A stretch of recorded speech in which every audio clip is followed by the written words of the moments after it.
નવસારીમાંથી ઝડપાયો આતંકી, જૈશ એ મોહમ્મદ, અલ કાયદા સાથે કનેક્શન.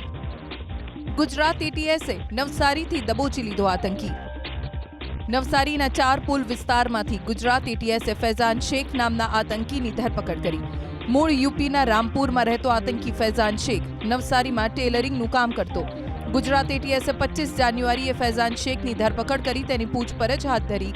એટીએસની તપાસમાં ખુલાસો થયો કે ફૈઝાન શેખ પ્રતિબંધિત આતંકી સંગઠન જૈશ એ મોહમ્મદ અને અલ કાયદાની કટ્ટરપંથી વિચારધારાથી પ્રભાવિત થયો હતો.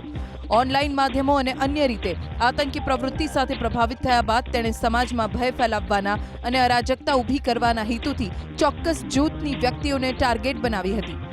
આતંકી ફૈઝાન શેખ પાસેથી જૈશ એ મોહમ્મદ અને અલ કાયદાની વિચારધારાને સમર્થન આપતું ઉશ્કેરણીજનક સાહિત્ય પણ મળી આવ્યું.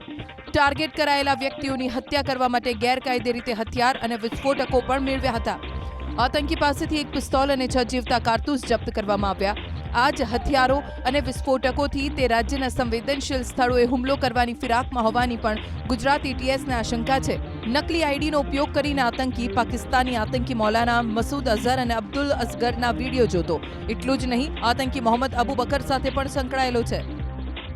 એ ડિટેન્શન પછી જ્યારે એની ચેકિંગ કરવામાં આવેલી તો એના પાસેથી ઘણી બધી શંકાસ્પદ અને રેડિકલ વસ્તુઓ મળી આવેલી.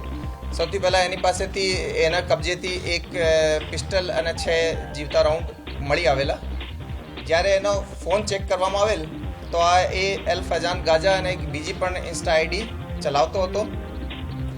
એના ઉપર એક ઘણો બધો રેડિકલ કન્ટેન્ટ જે કે અલકાયદા અને જૈશ એ મોહમ્મદનો હોય એવા વિડીયોઝ અપલોડ કરતો હતો.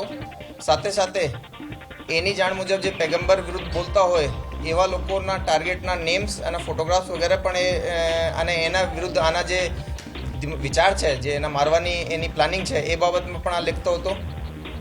સાથે સાથે ઘણા બધા ટેલિગ્રામ ચેનલ્સની અંદર પણ ગ્રુપ્સમાં પણ એ જોડાયેલો હતો, જેમાં આ રીતના ટાર્ગેટ્સ બાબતે એ માહિતીઓ આપ લે કરતા હતા.